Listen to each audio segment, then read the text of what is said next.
First important article RCEP यानी regional comprehensive economic partnership से संबंधित है। आप जनरल स्टडी पेपर 2 के इस टॉपिक से आर्टिकल को रिलेट कर सकते हो। ये एस्पेक्ट्स हम कवर करेंगे इस आर्टिकल को डिस्कस करते वक्त। सबसे पहले हम बात करते हैं बैकग्राउंड की। देखो 2012 में 16 देशों ने नेगोशिएशंस स्टार्ट की थी आपस में फ्री ट्रेड एग्रीमेंट साइन करने के लिए। कौन से ये 16 देश थे? 10 तो देखो आसियान कंट्रीज, इसके अलावा 6 और कौन से देश? India, China, Japan, South Korea, New Zealand, Australia. इन 16 देशों ने नेगोशिएशंस स्टार्ट की थी 2012 में फ्री ट्रेड एग्रीमेंट साइन करने के लिए। 7 सालों तक नेगोशिएशंस चली। फाइनली 2019 नवंबर में इंडिया ने अपने कुछ कंसर्न्स के चलते मना कर दिया। इंडिया ने कहा हम इस एग्रीमेंट को साइन नहीं कर सकते। तो इंडिया के बिना फाइनली अब बचे हुए 15 देशों ने इस एग्रीमेंट को साइन कर लिया है। तो अब देखो 2 एस्पेक्ट्स हैं इस आर्टिकल में। पहला एस्पेक्ट, इंडिया ने आखिरकार इस एग्रीमेंट को साइन क्यों नहीं किया, इंडिया के कंसर्न्स क्या थे। और दूसरा एस्पेक्ट, इंडिया को क्या नुकसान हो सकता है इस एग्रीमेंट को ना साइन करने से। दोनों एस्पेक्ट्स को हम एक एक करके डिस्कस करते हैं। पहले बात करते हैं आखिरकार इंडिया ने ये एग्रीमेंट क्यों नहीं साइन किया। तो देखो ऑलमोस्ट 14 पॉइंट्स हैं। ये 14 पॉइंट्स आपको याद हो गए। आरसीपी से संबंधित कोई भी क्वेश्चन आप आसानी से टैकल कर सकते हो। सबसे पहला पॉइंट देखो, इंडिया का ये बोलना था हमें प्रोटेक्शन चाहिए। अगर मान लीजिए कुछ प्रोडक्ट्स का हमारा जो इंपोर्ट है एकदम से बढ़ जाता है तो हमें प्रोटेक्शन चाहिए कि हम उन प्रोडक्ट्स पर टैरिफ को इंक्रीज कर सकें। जैसे फॉर एग्जांपल खिलौने हैं, टॉयज़ हैं। अभी टॉयज़ पे कोई ड्यूटी नहीं लगती है, लेकिन चाइना ने हमारी मार्केट को खिलौनों से फ्लड करना स्टार्ट कर दिया। तो ऐसी सिचुएशन में टॉयज़ पे कुछ हम टैरिफ लगा सकें, ऐसा प्रोविज़न इस एग्रीमेंट में होना चाहिए। लेकिन इंडिया की इस डिमांड को रिजेक्ट कर दिया गया। दूसरा पॉइंट, हम चाहते थे हमें और ज़्यादा मार्केट एक्सेस मिले, क्योंकि काफ़ी बार देखो चाइना जैसे जो देश हैं वो टैरिफ तो नहीं लगाते, मतलब टैक्स तो नहीं लगाते, लेकिन नॉन टैरिफ बैरियर लगा देते हैं। जैसे इंडिया राइस को एक्सपोर्ट करने की कोशिश करता है चाइना में, तो चाइना के द्वारा बोल दिया जाता है कि आपके राइस की जो क्वालिटी है वो अच्छी नहीं है, काफ़ी सारे फाइटोसैनिटरी इश्यूज़ हैं, इसलिए हम इस राइस के इंपोर्ट को अलाउ नहीं कर सकते।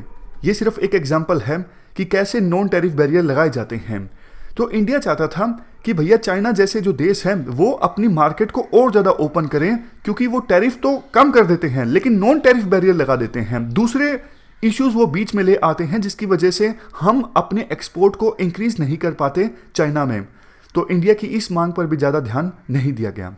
तीसरा पॉइंट, इंडिया देखो ये चाहता था कि रूल ऑफ ओरिजिन के इशू को सफिशिएंटली एड्रेस किया जाए इस एग्रीमेंट में। मैं आपको एग्जांपल की सहायता से बताता हूं। मान लीजिए 3 देश हैं, इंडिया, यूएसए और फिलीपींस। इंडिया और यूएसए के बीच कोई फ्री ट्रेड एग्रीमेंट साइन नहीं है, लेकिन यूएसए और फिलीपींस के बीच फ्री ट्रेड एग्रीमेंट साइन है और इंडिया और फिलीपींस के बीच भी फ्री ट्रेड एग्रीमेंट साइन है। अब देखो इंडिया यूएसए से किसी पेन को इंपोर्ट करता है। पेन की वैल्यू है 10 रुपये, लेकिन इंडिया ने टैरिफ लगा रखा है, कोई फ्री ट्रेड एग्रीमेंट नहीं है, तो वो पेन इंडिया में आ पाता है 25 रुपये का।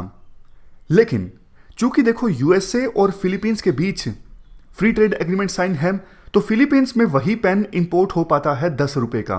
और इसके बाद अब सबसे इंपॉर्टेंट पॉइंट है, ध्यान दीजिएगा, चूंकि इंडिया और फिलीपींस के बीच भी फ्री ट्रेड एग्रीमेंट साइन हो गया है आरसीपी में, ये हम एज्यूम कर लेते हैं, मान लेते हैं कि हो गया है, तो फिलीपींस का कोई बिजनेसमैन उसी पेन को अब एक्सपोर्ट करेगा इंडिया में।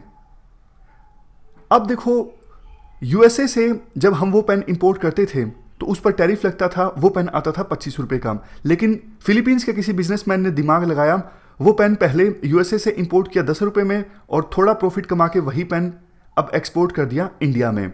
तो इंडिया कहता है कि भैया ऐसा नहीं चलेगा, फिलीपींस में जो माल मैन्युफैक्चर होगा उसी को आप एक्सपोर्ट कर सकते हो इंडिया में। ऐसा नहीं कि आप दूसरे देशों से जिनके साथ इंडिया का फ्री ट्रेड एग्रीमेंट साइन नहीं है उनसे माल इंपोर्ट करो और फिर हमारे देश में एक्सपोर्ट कर दो।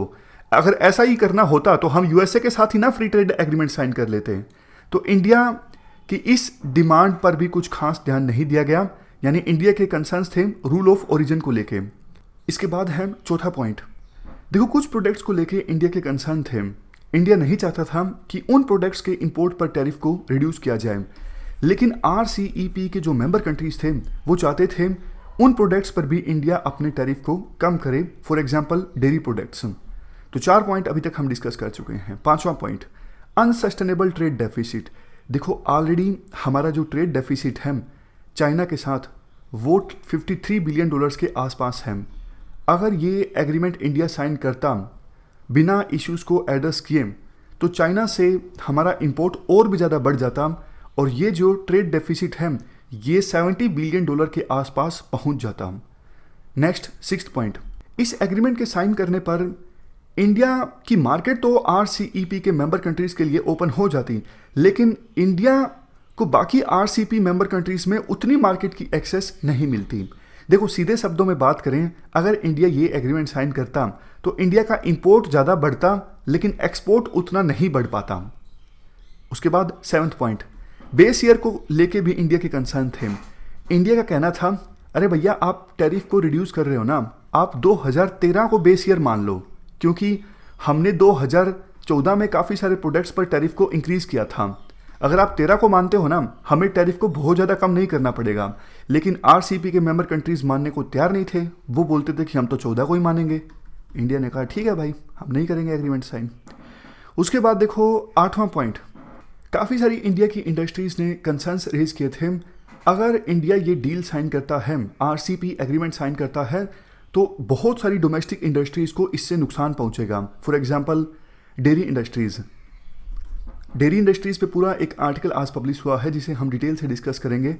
अगर देखो एग्रीमेंट साइन हो जाता तो न्यूजीलैंड जो एक्सपर्ट है डेयरी प्रोडक्ट्स में, न्यूजीलैंड के डेयरी प्रोडक्ट्स बहुत सस्ते होते हैं, वो इंडिया में बिकने लगते और हमारे छोटी छोटी जो दूध की डेयरियाँ हैं वो एक प्रकार से विनाश की तरफ आगे बढ़ती, उनका जो बिजनेस है वो चौपट हो जाता और उसी प्रकार से स्टील और टेक्सटाइल सेक्टर भी प्रभावित होता इस एग्रीमेंट के साइन होने से, क्योंकि टेक्सटाइल और स्टील का जो इंपोर्ट है वो बहुत ज़्यादा बढ़ जाता और डोमेस्टिक जो कंपनीज हैं टेक्सटाइल से संबंधित या फिर स्टील से संबंधित उनको नुकसान पहुंचता, वो अपने आप को प्रोटेक्ट नहीं कर पाती। नेक्स्ट है 9th पॉइंट। देखो, इंडिया का पास्ट ट्रैक रिकॉर्ड ये कहता है इस प्रकार के फ्री ट्रेड एग्रीमेंट हम साइन करते हैं उनसे हमको नुकसान ज़्यादा होता है, फ़ायदा कम होता है। इंडिया ने पहले इस प्रकार के फ्री ट्रेड एग्रीमेंट साइन किए हैं इंडिविजुअल कंट्रीज़ के साथ, जैसे साउथ कोरिया, आसियान जो एक ऑर्गेनाइजेशन है इसके साथ भी साइन किया है, जापान। इन ऑर्गेनाइजेशंस या फिर देशों के साथ हमारा ट्रेड तो जरूर बढ़ा है, लेकिन इंपोर्ट ज़्यादा बढ़ा है, उस गति से एक्सपोर्ट नहीं बढ़ पाया है। उसके बाद है 10th पॉइंट। 10th पॉइंट में देखो ये कहा जाता है आरसीईपी मेंबर कंट्रीज़ के साथ हमारा जो इंपोर्ट है वो टोटल इंपोर्ट का ऑलमोस्ट 35% है और आरसीईपी मेंबर कंट्रीज़ को जो हम एक्सपोर्ट करते हैं वो हमारे टोटल एक्सपोर्ट का सिर्फ 15% है। तो इस आंकड़े से जाहिर है कि अगर इंडिया ये डील साइन करता तो इंडिया का इंपोर्ट ज़्यादा बढ़ता लेकिन उस गति से एक्सपोर्ट नहीं बढ़ पाता। नेक्स्ट है 11th पॉइंट। इंडिया ने देखो ये भी बोला था कि कंट्री स्पेसिफिक टैरिफ शेड्यूल आप रख सकते हो, मतलब कुछ प्रोडक्ट्स जिनके लिए हम बाकी देशों के लिए तो अपने टैरिफ को रिड्यूस कर सकते हैं, लेकिन कुछ देश फॉर एग्जांपल चाइना जो कि दूसरे देशों की मार्केट को फ्लड कर सकता है, तो चाइना जैसे देशों के लिए हम टैरिफ को रिड्यूस नहीं करेंगे। तो इंडिया ने कहा था कि अलग अलग देशों के लिए टैरिफ को रिड्यूस किया जा सकता है अलग अलग लेवल तक, लेकिन बाकी मेंबर कंट्रीज़ ने कहा ऐसे तो सिस्टम में कॉम्प्लेक्सिटी आ जाएगी, सभी देशों के लिए इक्वली टैरिफ को रिड्यूस करना जरूरी है। नेक्स्ट है 12वां पॉइंट। इंडिया ने यह भी बोला था आप प्रोडक्ट्स पे ज़्यादा फोकस कर रहे हो, सर्विसेज पे नहीं कर रहे हो। सॉरी, हमारा सर्विस सेक्टर काफ़ी अच्छा है, तो इंडिया ये चाहता था कि हमारे जो पर्सनल हैं वो आसानी से जा सके चाइना में और आरसीईपी के दूसरे मेंबर कंट्रीज़ में, इसके लिए भी प्रोविज़न होना चाहिए, लेकिन बाकी मेंबर कंट्रीज़ ने इस मांग पर भी ध्यान नहीं दिया। उसके बाद है 13th पॉइंट। हमारे जो डोमेस्टिक प्रोड्यूसर्स थे उनका ये कंसर्न था अगर ये एग्रीमेंट साइन हो जाता है तो इंपोर्ट बहुत ज़्यादा इंडिया का बढ़ जाएगा, करंट अकाउंट डेफिसिट इससे बढ़ जाएगा और जो डोमेस्टिक प्रोड्यूसर्स हैं उनके लिए सर्वाइवल का खतरा पैदा हो जाएगा। और सबसे लास्ट में है 14 पॉइंट। देखो मेन बात ये है कि इस एग्रीमेंट को साइन करने का इंडिया का उद्देश्य ये था कि इंडिया अपने एक्सपोर्ट को बूस्ट कर सके, लेकिन जब तक देखो इंडिया काफ़ी सारे रिफॉर्म्स नहीं लेके आएगा, हमारी जो डोमेस्टिक फर्म्स हैं वो कॉम्पिटिटिव नहीं होंगी, तब तक इस प्रकार के एग्रीमेंट साइन करने का कोई फ़ायदा नहीं होगा। क्योंकि बाकी चाइना और फिलीपींस, इन देशों की जो फर्म्स हैं वो इंडिया की फर्म्स के मुकाबले में ज़्यादा कॉम्पिटिटिव होंगी और उनको ज़्यादा फ़ायदा होगा।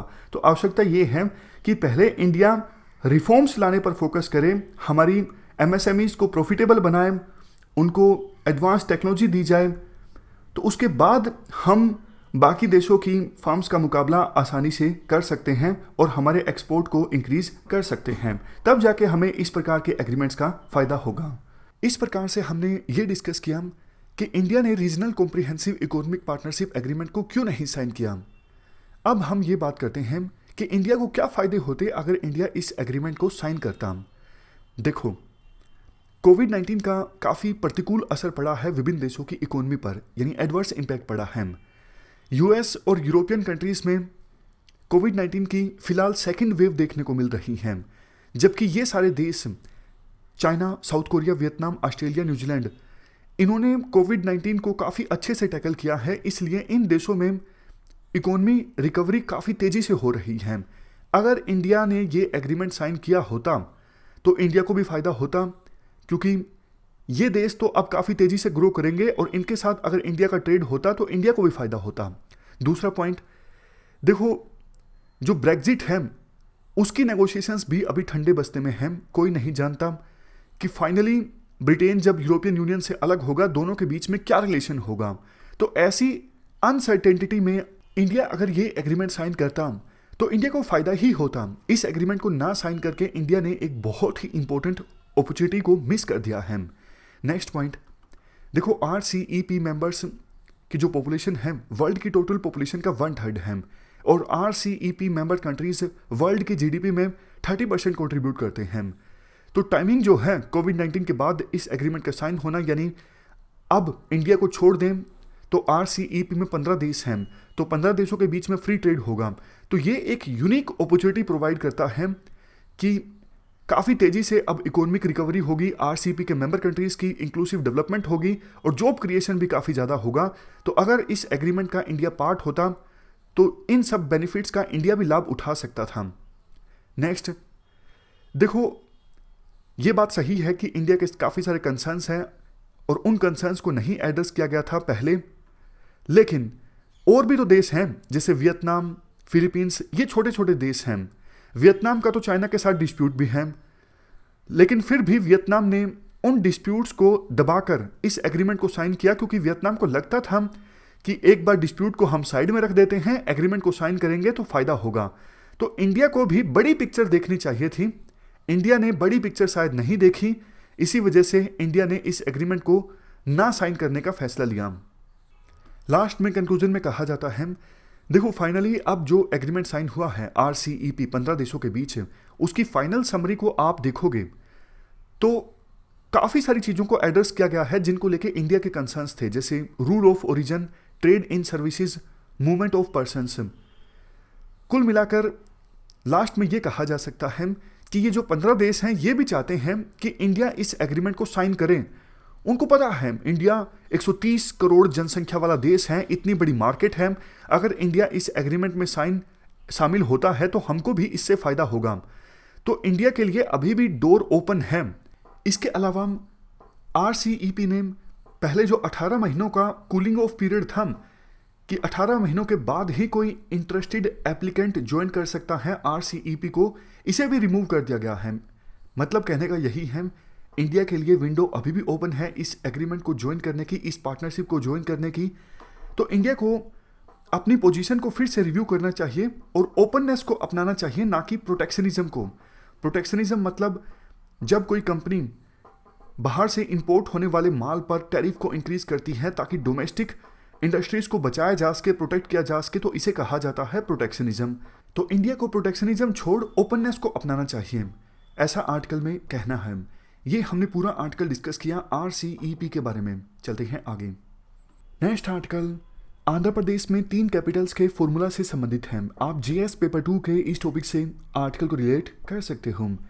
पहले हम एक पुराना आर्टिकल रिवाइज करते हैं जल्दी से, उसके बाद आज के आर्टिकल की तरफ आएंगे।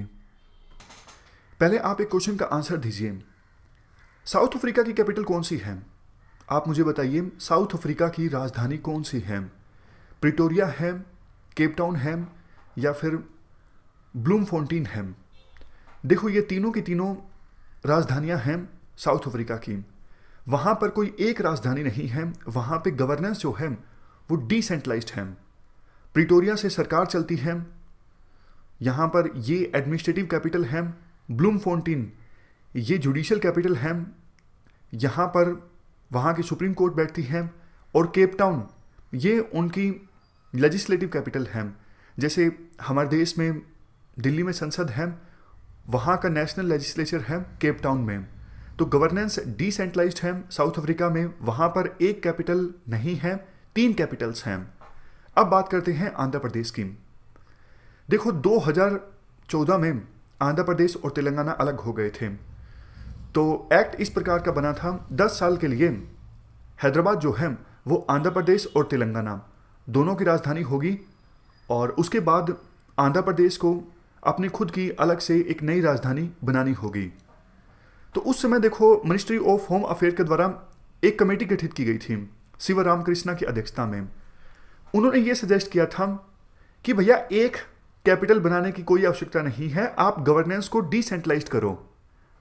समझ गए? लेकिन उनकी बात को माना नहीं गया। चंद्रबाबू नायडू पहली बार मुख्यमंत्री बने आंध्र प्रदेश के। उन्होंने डिसाइड किया कि आंध्र प्रदेश की एक ही कैपिटल होगी। कहाँ पर? अमरावती में। अमरावती कहाँ पर है? ये देखो बीच में, गुंटूर अमरावती। इसको आंध्र प्रदेश की कैपिटल बनाया गया। और देखो, सिंगापुर के मॉडल को फॉलो किया गया। काफ़ी सारी कंपनीज को प्रोजेक्ट्स भी दिए गए। हालांकि देखो, अभी तक पूरी तरह से डेवलपमेंट का काम यहाँ पर पूरा नहीं हुआ है, फिर भी बहुत सारा काम हो गया है। किसानों से उनकी ज़मीन एक्वायर की गई थी, फर्टाइल लैंड लिया गया था, और बदले में उनको कंपनसेशन दी गई थी। और ये भी कहा गया था कि आपको रेजिडेंशियल प्लॉट्स मिलेंगे, फ्लैट्स मिलेंगे। इसके अलावा 2016 में सेक्रेटरीट जो है आंध्र प्रदेश का, वो यहाँ पर अमरावती में शिफ्ट हो गया। और इसी साल के शुरुआत में जो आंध्र प्रदेश की हाईकोर्ट है वो भी यहाँ पर शिफ्ट हो गई। लेकिन इसी बीच क्या हुआ, आंध्र प्रदेश में एक नई सरकार बनी। चंद्रबाबू नायडू की जो पार्टी है, तेलुगु देशम पार्टी, वो चुनाव हार गई और नए मुख्यमंत्री बने आंध्र प्रदेश के जगन मोहन रेड्डी। अब देखो, इन्होंने एक कमेटी फिर से गठित की GN राव की अध्यक्षता में, और उस कमेटी ने फिर से ये कहा है कि गवर्नेंस जो है वो डिसेंट्रलाइज्ड होनी चाहिए। तो मतलब अब जगन मोहन रेड्डी की सरकार जो है वो विचार कर रही है, जैसे साउथ अफ्रीका की 3 कैपिटल्स हैं, आंध्र प्रदेश की भी 3 कैपिटल्स होनी चाहिए। आंध्र प्रदेश की जो स्टेट असेंबली है वो अमरावती में हो, ये लेजिस्लेटिव कैपिटल हो, सरकार चले विशाखापट्टनम से, देख लीजिए ऊपर विशाखापट्टनम है, और आंध्र प्रदेश की हाईकोर्ट हो कुर्नूल में। तो मतलब नॉर्थ में, सेंट्रल आंध्र प्रदेश में और साउदर्न आंध्र प्रदेश में, सब में कुछ ना कुछ होगा। विशाखापट्टनम से सरकार चलेगी, यहाँ पर असेंबली होगी अमरावती में, और कुर्नूल में हाईकोर्ट होगी। अगर ऐसा होता है तो इससे आंध्र प्रदेश की बैलेंस्ड डेवलपमेंट हो सकती है। आर्टिकल में देखो ये बोला जाता है कि भैया ये तो पहले आपको सोचना चाहिए था ना। मतलब हर एक आइडिया का टाइम होता है। आइडिया अच्छा है लेकिन इसको पहले इंप्लीमेंट करना चाहिए था। अब अमरावती का काफ़ी विकास हो चुका है, काफ़ी सारी कंपनीज को टेंडर दिया जा चुका है। अब जाके आप ये बोलते हो कि एक नहीं हम 3 कैपिटल बनाएंगे, तो फिर ये अच्छी बात नहीं है। क्योंकि एक तरफ तो देखो किसान विरोध कर रहे हैं, वो बोलते हैं कि अगर अमरावती को आपको फुल फ्लेज कैपिटल नहीं बनाना है तो फिर हमसे लैंड क्यों लिया गया, हमारा लैंड आप वापस दे दीजिए। दूसरा, अब गवर्नमेंट का एक पूरा प्लान है अमरावती को डेवलप करने का एज ए कैपिटल। अगर इस तरफ आगे नहीं बढ़ती है सरकार तो काफ़ी कंपनीज के टेंडर कैंसिल करने पड़ेंगे। ये तो इन्वेस्टमेंट के लिए अच्छी बात नहीं है, इकोनॉमी के लिए अच्छी बात नहीं है। तो वही कहा जाता है कि आंध्र प्रदेश की सरकार अपने इस आइडिया पर फिर से विचार करे। आइडिया अच्छा है लेकिन इसको इंप्लीमेंट करने का टाइम पहले था, अब इसको इंप्लीमेंट करने का समय नहीं है। इस प्रकार से हमने इस पूरे इशू का बैकग्राउंड डिस्कस किया। अब क्या हुआ है, देखो पिछले असेंबली सेशन में आंध्र प्रदेश की सरकार ने बिल असेंबली में प्रेजेंट किया, Andhra Pradesh decentralisation and inclusive development of all regions bill 2020। मतलब ये है 3 कैपिटल्स के फॉर्मूले को लेकर अब सरकार आगे बढ़ रही है। आंध्र प्रदेश की सरकार ने इस बिल का ड्राफ्ट तैयार किया है केसीएस कमेटी की रिकमेंडेशंस के आधार पर, और केसीएस कमेटी ये बोलती है देखो आंध्र प्रदेश में 3 कैपिटल्स अगर इस्टेब्लिश की जाती हैं तो इससे जो बैकवर्ड रीजन्स हैं वहाँ पर भी डेवलपमेंट आएगी, पूरे प्रदेश में डेवलपमेंट आएगी, डिसेंट्रलाइज डेवलपमेंट आएगी, बैलेंस डेवलपमेंट आएगी। ये सारी बातें बोली गई हैं केसीएस कमेटी में, और इसी कमेटी की रिपोर्ट का आधार बना के सरकार 3 कैपिटल के फॉर्मूले पर आगे बढ़ रही है। बट देखो आज के इस आर्टिकल में 3 सजेशंस दिए जाते हैं। सबसे पहला सजेशन, देखो 3 कैपिटल के फॉर्मूले को इंप्लीमेंट करना आसान नहीं है, क्योंकि 2 कैपिटल्स के बीच में 400 किलोमीटर का डिफरेंस है, और 2 कैपिटल्स के बीच में जो इंफ्रास्ट्रक्चर है काफ़ी ज़्यादा वीक है, तो एक कैपिटल से दूसरी कैपिटल जाने में बहुत लंबा समय लग जाएगा, काफ़ी ज़्यादा महंगा भी पड़ेगा। वैसे देखो आंध्र प्रदेश महाराष्ट्र के एक्सपीरियंस से सीख सकता है। महाराष्ट्र में नागपुर में विंटर सेशन ऑर्गेनाइज किया जाता है, इससे जो रीजनल सेंटिमेंट्स हैं वो भी एड्रेस हो जाते हैं। तो केसीएस कमेटी में एक बात ये भी बोली गई थी कि अगर देखो आंध्र प्रदेश के अलग अलग इलाकों में एक कैपिटल होगी तो जो रीजनल सेंटिमेंट्स हैं कि हम पिछड़ गए हैं डेवलपमेंट की दौड़ में, वो रीजनल सेंटिमेंट्स एड्रेस हो जाएंगे। तो ये 2 अलग अलग फॉर्मूला हैं। एक महाराष्ट्र का है कि आप विंटर सेशन अलग सिटी में ऑर्गेनाइज कर लो, इससे रीजनल सेंटिमेंट्स एड्रेस हो जाएंगे, और दूसरी तरफ ये आंध्र प्रदेश का फॉर्मूला है कि विंटर सेशन अलग जगह पे ऑर्गेनाइज करने के अलावा आप कैपिटल ही अलग जगह पे इस्टेब्लिश कर लो। नेक्स्ट सजेशन, ये देखो फर्स्ट सजेशन का ही पार्ट है कि इंफ्रास्ट्रक्चर नेटवर्क स्ट्रॉन्ग होना चाहिए, तभी जो डिस्ट्रीब्यूटेड डेवलपमेंट के साथ सरकार आगे बढ़ना चाहती है 3 कैपिटल्स के फॉर्मूले की सहायता से वो सफल हो सकेगा। इंफ्रास्ट्रक्चर जब तक डेवलप नहीं होगा सिटीज़ के बीच, खास करके कैपिटल्स के बीच, तब नुकसान ज़्यादा होगा, फ़ायदा कम होगा। Second, infrastructure with in the cities, ना सिर्फ सिटीज़ के बीच में बल्कि विद इन द सिटीज़। जैसे देखो विशाखापट्टनम सरकार के फॉर्मूले के हिसाब से आंध्र प्रदेश की नई एग्जीक्यूटिव कैपिटल होगी। क्या विशाखापट्टनम तैयार है इसके लिए? आर्टिकल में कहा जाता है नो। सिर्फ देखो लैंड का अवेलेबल होना इसका मतलब ये नहीं कि जो इंटेंस डेवलपमेंट होने वाली है एग्जीक्यूटिव कैपिटल बनने की वजह से विशाखापट्टनम में, उसके लिए विशाखापट्टनम तैयार है। विशाखापट्टनम में अभी इंफ्रास्ट्रक्चर काफ़ी ज़्यादा कमज़ोर है, इवन फंक्शनल बस रैपिड ट्रांजिट सिस्टम भी नहीं है। इसके बाद तीसरा सजेशन, देखो 3 कैपिटल्स जब बनेंगी तो उसके बाद जैसा पहले भी देखा गया रियल एस्टेट सेक्टर में उफान आएगा, प्रॉपर्टी के दाम एकदम से बढ़ जाएंगे, और कहीं कहीं पर डेंसिटी जो है पॉपुलेशन की वो भी काफ़ी ज़्यादा बढ़ जाएगी। तो फिर जैसा अक्सर इंडिया की सिटीज़ में होता है, हैप-हैज़ार्ड ढंग से डेवलपमेंट होती है, आगे जाके बहुत सारी प्रॉब्लम्स क्रिएट होती हैं, वैसा नहीं होना चाहिए। सरकार को इसके लिए पहले से तैयार रहना चाहिए कि सिटी की डेवलपमेंट किस प्रकार से होगी, इन्वायरमेंट का क्या इम्पैक्ट पड़ेगा। वैसे भी देखो विशाखापट्टनम में एलजी पॉलीमर गैस लीक इसकी वजह से ये हादसा हुआ था और काफ़ी लोगों की जानें चली गई थी। तो विशाखापट्टनम की डेवलपमेंट इस प्रकार से हो, इसके लिए मास्टर प्लान और स्ट्रेटेजिक प्लान होना चाहिए ताकि आने वाले समय में जो चैलेंजेस हैं उनको एड्रेस किया जा सके। तो ये कुछ इंपॉर्टेंट पॉइंट्स इस आर्टिकल से निकल के आते हैं। बाकी तो आर्टिकल में पॉलिटिक्स भी है काफ़ी। चलते हैं अगले आर्टिकल की तरफ। Next article pesticides management bill 2020 से संबंधित है। आप जीएस पेपर 3 में जो एग्रीकल्चर हैं वहाँ से इस आर्टिकल को रिलेट कर सकते हो। ये एस्पेक्ट्स हम कवर करेंगे इस आर्टिकल को डिस्कस करते वक्त। पहले आप ये जो बेसिक डेफिनेशंस हैं इनका मतलब जान लीजिए। इंसेक्टिसाइड्स क्या होते हैं? देखो वो केमिकल सब्सटेंस जिनका इस्तेमाल किया जाता है इंसेक्ट्स को मारने के लिए। हर्बिसाइड्स वो केमिकल सब्सटेंसेस जिनका इस्तेमाल वीड्स को किल करने के लिए किया जाता है। वीड्स मतलब अनवांटेड प्लांट्स। फंजीसाइड्स वो केमिकल सब्सटेंसेस जिनका इस्तेमाल किया जाता है फंगस को मारने के लिए। और सबसे लास्ट में रोडेंटिसाइड्स वो केमिकल सब्सटेंसेस जिसका इस्तेमाल किया जाता है रोडेंट्स को मारने के लिए, जैसे चूहे इत्यादि। कंटेक्स्ट क्या है? देखो 23 मार्च को सरकार ने एक बिल पार्लियामेंट में प्रेजेंट किया था जिसका नाम है पेस्टिसाइड्स मैनेजमेंट बिल 2020। क्यों किया गया था? देखो इंडिया एशिया में पेस्टिसाइड्स के इस्तेमाल करने वाला लीडिंग कंट्रीज में से एक है, और ना सिर्फ इस्तेमाल करने में लीडिंग कंट्री बल्कि प्रोड्यूस करने में भी लीडिंग कंट्रीज में से एक है। इंडिया में पेस्टिसाइड्स का प्रोडक्शन स्टार्ट हुआ 1952 में। कैलकाटा में प्लांट इस्टेब्लिश हुआ था। डोमेस्टिक मार्केट में महाराष्ट्र, उत्तर प्रदेश, पंजाब, हरियाणा ये वो स्टेट्स हैं जहां पर पेस्टिसाइड्स का कंजप्शन सबसे ज़्यादा होता है। और वैसे पंजाब ऐसा स्टेट है जहां पे सबसे ज़्यादा कंजप्शन होता है पेस्टिसाइड्स का। इसके बाद लेकिन देखो, ये जो पेस्टिसाइड्स होते हैं ये फसलों को नुकसान पहुंचाते हैं। हालांकि देखो, वैसे पेस्टिसाइड्स का इस्तेमाल इसलिए होता है ताकि वो कीट इत्यादि जो फसलों को नुकसान पहुंचा रहे हैं उनको ख़त्म किया जा सके, बट साइड इफ़ेक्ट्स काफ़ी ज़्यादा होते हैं। फसल को नुकसान होता है, सोइल की फर्टिलिटी कम होती है, इन्वायरमेंट को काफ़ी ज़्यादा नुकसान होता है, और मार्केट में इवन नकली पेस्टिसाइड्स भी काफ़ी बिकते हैं। इसकी वजह से ना सिर्फ फार्मर्स को नुकसान पहुंचता है बल्कि वो कंपनी जो असली पेस्टिसाइड्स को प्रोड्यूस करती हैं उनको भी नुकसान होता है, सरकार को भी नुकसान होता है, क्योंकि सरकार को टैक्स रूपी रेवेन्यू नहीं प्राप्त हो पाता। 2019 तक हमारे देश में 292 पेस्टिसाइड्स रजिस्टर्ड हैं। और ये देखो, हमने बात की पंजाब की, पर कैपिटा कंजम्पशन सबसे ज़्यादा है पंजाब में। ये बिल्कुल एग्जैक्ट स्टेटमेंट है। मैंने ये बोल दिया था कि पेस्टिसाइड्स की कंजम्पशन सबसे ज़्यादा पंजाब में है, वो शायद गलत भी हो सकता है, लेकिन पर हेक्टेयर कंजम्पशन पेस्टिसाइड्स की सबसे ज़्यादा पंजाब में है।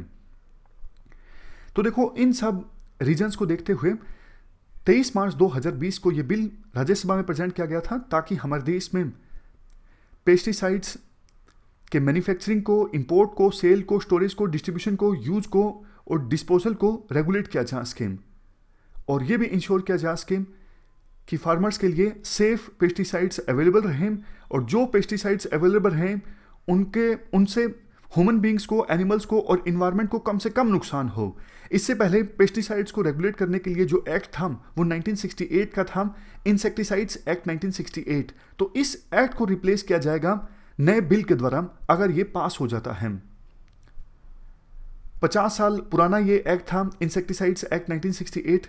ये अभी की जरूरतों के हिसाब से पेस्टिसाइड्स के एडमिनिस्ट्रेशन को और मल्टी डायमेंशनल मैनेजमेंट को की आवश्यकताओं को पूरा नहीं कर पा रहा था। और हमारे देश में तो जैसा हमने डिस्कस किया, केमिकल्स का इस्तेमाल बहुत ज़्यादा ही होता है। इस वजह से अर्जेंट नीड थी कि इस प्रकार का जो बिल है पार्लियामेंट में प्रेजेंट किया जाए। की फीचर्स क्या हैं बिल के? ये देखो, पेस्टिसाइड्स के बिजनेस को रेगुलेट करता है, और अगर एग्रोकेमिकल्स के इस्तेमाल से फार्मर्स को नुकसान होता है तो उन्हें कंपनसेट भी करता है। ऐसा प्रोविजन इस बिल में है।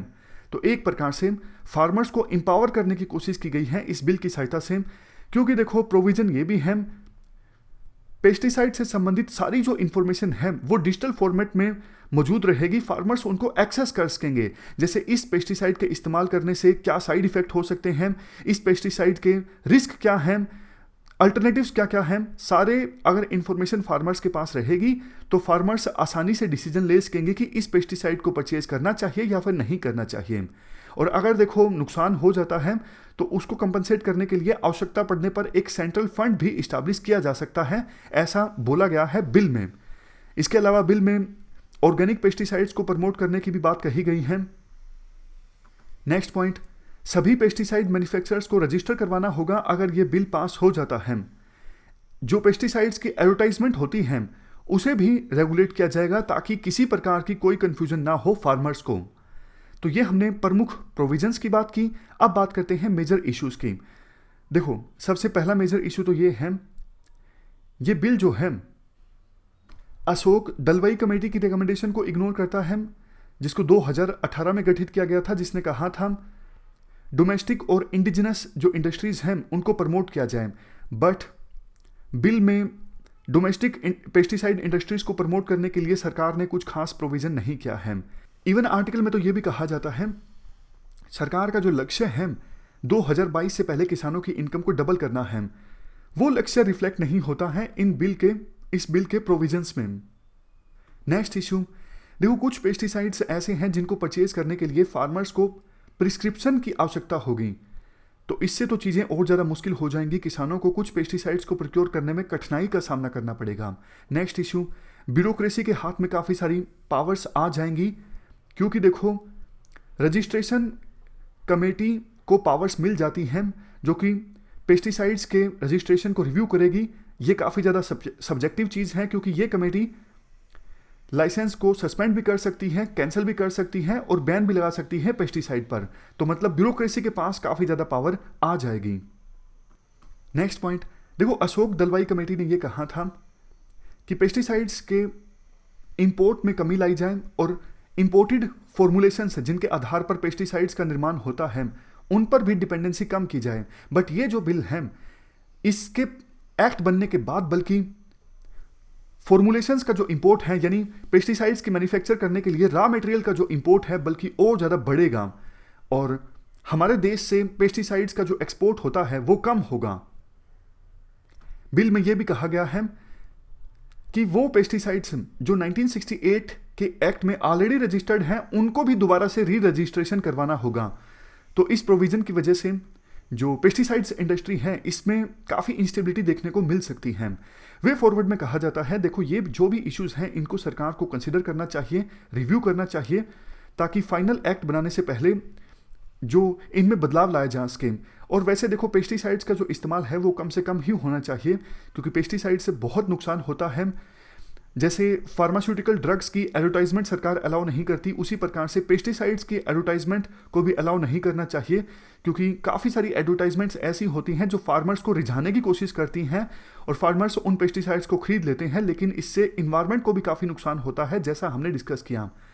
और वैसे जो ऑर्गेनिक पेस्टिसाइड्स हैं उनको सरकार को ज़्यादा से ज़्यादा प्रमोट करना चाहिए। तो ये हमने पूरा आर्टिकल डिस्कस किया पेस्टिसाइड्स मैनेजमेंट बिल 2020 से संबंधित। हमारी आज की इस डिस्कशन में इतना ही है। Thank you very much for discussion.